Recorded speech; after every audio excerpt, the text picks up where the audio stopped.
এখন ম্যাজিস্ট্রেট আদালতে যদি কোনো আসামি অব্যাহতি প্রার্থনা করে, তাহলে সেই অব্যাহতির দরখাস্ত দিতে হয় 241 ক। অনেক বইয়ের মধ্যে কয়ের দুই সাইডে দুইটা ব্র্যাকেট থাকতে পারে, এইটা ভুল আর কি। 241 ক। আর যদি দায়রা আদালতে আসামি অব্যাহতি চায়, তখন কত ধারায় চাবে?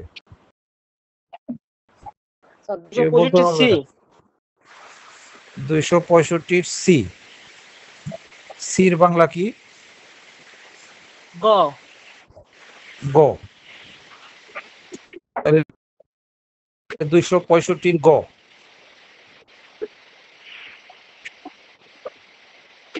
এই কারণে এটা স্মরণ করিয়ে দিলাম যে যদি শুধু পরীক্ষায় প্রশ্ন আসে যে আসামির অব্যাহতির আবেদন বা দরখাস্ত লিখো,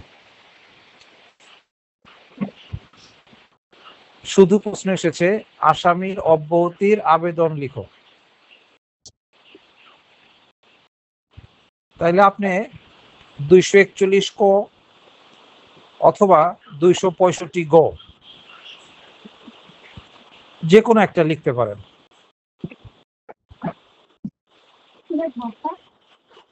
কিন্তু যদি সুনির্দিষ্ট করে দেয়, আমি যে ড্রাফটটা পাঠিয়েছি এটার মধ্যে দেখেন বিসমিল্লাহির রহমানির রহিমের পরে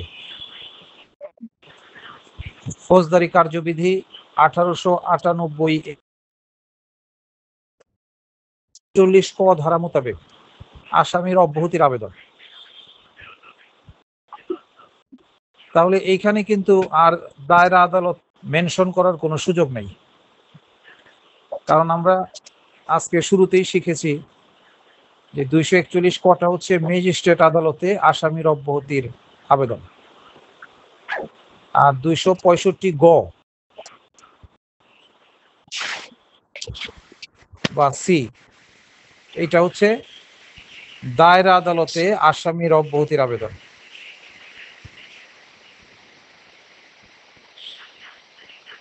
কাজে যেহেতু এটা 241 ক মোতাবেক আমাদের মোকামে দেখেন আমরা লিখেছি বিজ্ঞ চিফ জুডিশিয়াল ম্যাজিস্ট্রেট আদালত ঢাকা। এখানে কিন্তু আমরা যদি দায়রা আদালত লিখি 241 ক ধারা অনুযায়ী যদি আমরা মোকাম বিজ্ঞ পঞ্চম অতিরিক্ত দায়রা জজ আদালত ঢাকা দায়রা আদালতের নামটা নিলেই এখানে ভুল হয়ে যাবে। তাহলে এখানে প্রশ্ন অব্যাহতির আবেদন কিন্তু তিনটা আসতে পারে। একটা আসতে পারে যেটা আমরা দেখতেছি চোখে 241 ক ধারা মোতাবেক আসামির অব্যাহতির আবেদন, আর একটা আসতে পারে 265 গ ধারা মোতাবেক আসামির অব্যাহতির আবেদন। আমি একটু চিন্তা ভাবনা করে এমন ভাবে লিখে দিয়েছি যে অব্যাহতির আবেদন যেটাই আসুক শুধু কি করবেন, এই মোকামটা আর সূত্র এই দুইটা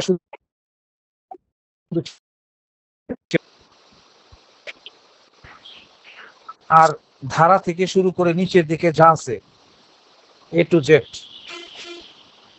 ইতি তারিখ পর্যন্ত সব ঠিক থাকবে। এতে হয়তো ভিতরে লেখাগুলা একটু মানহীন হয়েছে, তা হোক, কারণ ভিতরে লেখাটা 1 2 3 4 5 6 পয়েন্ট এইগুলি কিন্তু জাস্ট তারা দেখবে যে এগুলি আছে কিনা। ড্রাফট বা মুসাবিদা আসলে আপনার ফর্ম বা কাঠামোটা দেখবে, এখানে ভিতরে লেখা ভালো না মন্দ এটা যখন আইনজীবী হয়ে যাবেন তখন এখানে কঠিন ভাষা বা আরো প্রয়োজনীয় যৌক্তিক ভাষা এগুলি দিবেন, কিন্তু এখন এত ভাষা অনেক বাড়তি চাপ পড়ে যাবে। এই জন্য আমরা খুবই সিম্পল করে 6-7টা পয়েন্টের মধ্যে 1-1.5 লাইনের পয়েন্ট সহজের মধ্যে নিয়ে আসার চেষ্টা। 1, 2, 3 এই ভিতরের পয়েন্ট থেকে যদি আমার 1 নাম্বার কমও দেয় আমার কোনো সমস্যা নাই, কিন্তু ভিতরে বেশি কঠিন করতে গিয়ে ভুল হইতে পারে, অথবা আরো ড্রাফট এগুলি পড়ার সুযোগ আমি নাও পেতে পারি। এই কাজটা যাবে না। যে কাজটা করতে হবে সেটা হচ্ছে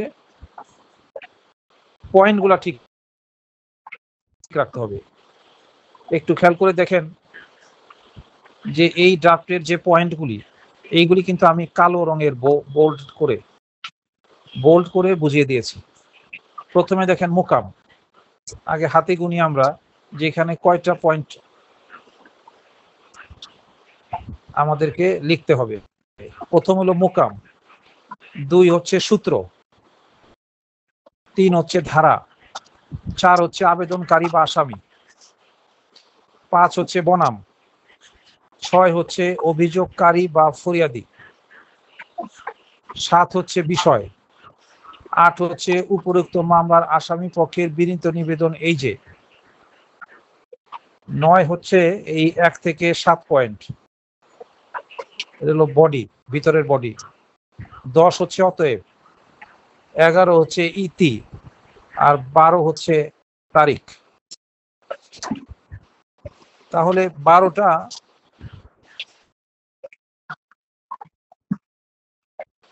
পয়েন্টে আমাদেরকে এই আসামির অব্যাহতি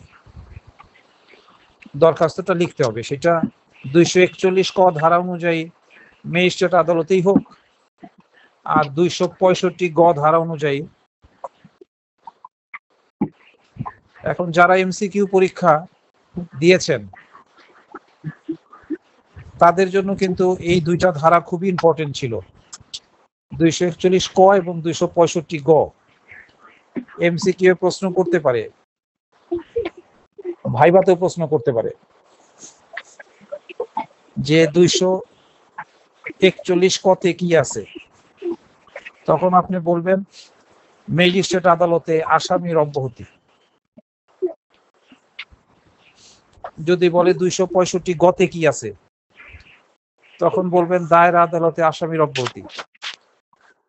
অথবা প্রশ্ন যদি ঘুরিয়ে বলে যে ম্যাজিস্ট্রেট আদালতে আসামির অব্যাহতি এটা কত ধারায়, তখন বলবেন 241 ক। আর দায়রা আদালতে আসামির অব্যাহতি 265 গ। জামিনদারের অব্যাহতি,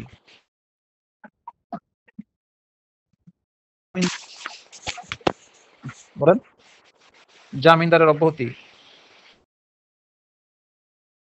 চলাকালীন সময় কিন্তু আগের পড়াটাকে স্মরণ করে পড়তে হবে, তাহলে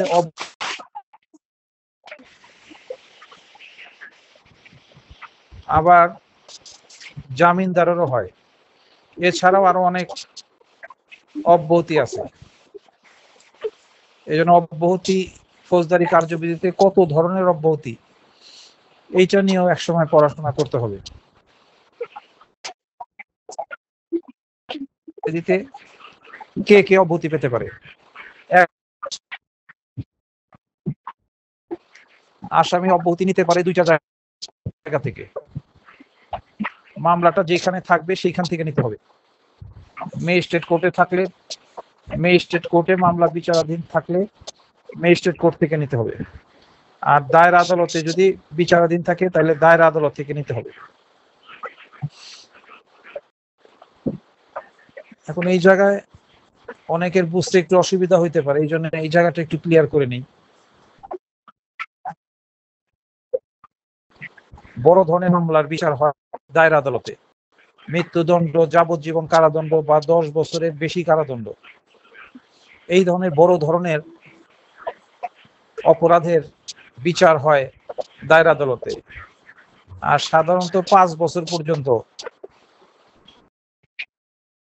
বা বিশেষ ক্ষেত্রে স্পেশাল ম্যাজিস্ট্রেট 7 বছর পর্যন্ত, এই পর্যন্ত অপরাধের মামলার বিচারগুলি হয় ম্যাজিস্ট্রেট আদালতে। সব মামলা কিন্তু ম্যাজিস্ট্রেট আদালতে বিচার হবে না। খুনের মামলা 302 ধারার মামলার বিচার করবে দায়রা আদালত। বিচার পর্যায়ে তো আসামির অব্যাহতি চাওয়ার প্রয়োজন হতে পারে। তখন যেহেতু খুনের মামলা, তাহলে এই অব্যাহতিটা চাইতে হবে দায়ের আদালতে। এখন আবার একটু মাথাতে আসেন, মাথা মানে শুরুতে প্রশ্নের মধ্যে আসেন আজকের ড্রাফটের।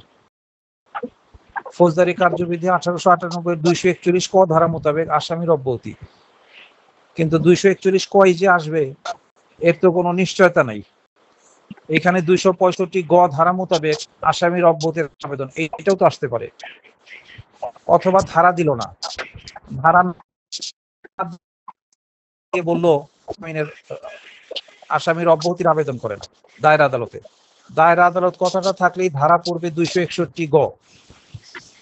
আর যদি ধারা না দিয়ে বলে ম্যাজিস্ট্রেট আদালতে বা ম্যাজিস্ট্রেটের নিকট আসামির অব্যাহতির আবেদন করো, তখনই আপনি ধরে নিতে হবে আমাকে দরখাস্তটা করতে হবে 241 ক ধারা মোতাবেক।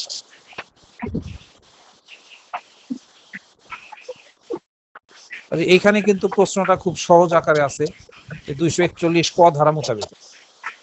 এখন আসেন মোকামটা আমরা ঠিক করি।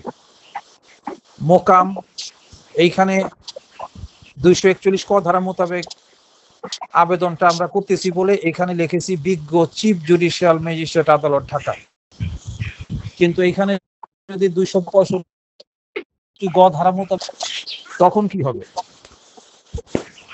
265 গ ধারা মোতাবেক লিখলেও কি বিজ্ঞ চিফ জুডিশিয়াল ম্যাজিস্ট্রেট আদালত, ম্যাজিস্ট্রেটের নামটা কি নেওয়া যাবে? 265 গ ধারা অনুযায়ী 265 গ ধারা অনুযায়ী যদি আমরা দরখাস্ত করি, তাহলে কিন্তু ম্যাজিস্ট্রেটের নামটা নেওয়া যাবে না। এইখানে নিতে হবে দায়রা আদালতের নাম।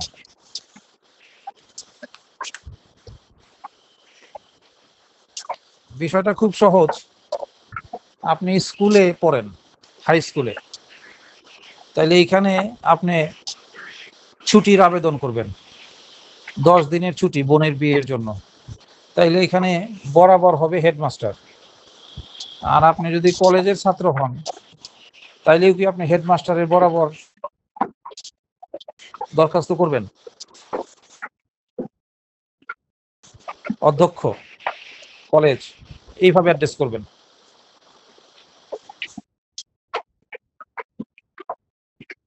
হেডমাস্টারের বরাবর দরখাস্ত করা যাবে না। প্রিন্সিপাল অধ্যক্ষকে হেডমাস্টার বলা যাবে না। তো এইখানে 265 গ ধারা যদি হয়, তাইলে এখন মোকামটা কি হবে আর সূত্রটা কি হবে? শুধু এই দুইটা জিনিস কিন্তু চেঞ্জ হবে, মোকাম আর সূত্র। এই দুইটা ছাড়া আর ধারা থেকে নিচ পর্যন্ত আমি একটু চিন্তা ভাবনা করে এভারেজ লিখে দিয়েছি গড় পর্তায়, কারণ আমাদের দরকার পাস। ড্রাফটিং এ ভালো নম্বর, পর্যাপ্ত নম্বর পেতে গেলে এই ড্রাফটিং এ কারো অনেক কাজ আছে। অ্যাডভোকেট হলে ধীরে ধীরে নিজেরাও সেই দক্ষতা অনুযায়ী লিখতে পারবেন, কিন্তু এখন দক্ষতা দরকার নাই এখন, কারণ ড্রাফট কিন্তু অনেকগুলো শিখতে হবে। আমাদি আইনের ড্রাফট আছে, সুনির্দিষ্ট প্রতিকার আইনের ড্রাফট আছে, বার কাউন্ট আছে, 4টা আইনে উল্লেখযোগ্য অনেক আছে। এই ড্রাফটগুলি 28 তারিখের পরীক্ষায় শিখে যাওয়া তো একটা সাপেক্ষ ব্যাপার, পাশাপাশি অসংখ্য প্রশ্ন উত্তর। এই জন্য এত ভালো করে ড্রাফট ভিতরের পয়েন্টগুলো না শিখে বরং এটার কাঠামোটা মুখস্থ করে ফেলেন চোখে চোখে। 12টা পয়েন্ট আছে, 12টা পয়েন্ট। আর এই ড্রাফটটা কিন্তু হবে গতকাল আমরা সময়ের আবেদন, সময়ের দরখাস্তের যে ড্রাফটটা শিখেছি, খাতাটাকে মাঝখানে ভাঁজ করে ঠিক যেটা যেভাবে শিখিয়েছি ওই কথাগুলো কিন্তু ওইভাবেই হবে। আমি এটা পাঠিয়েছি জাস্ট 12টা পয়েন্ট আর কথাবার্তাগুলো মুখস্থ করা।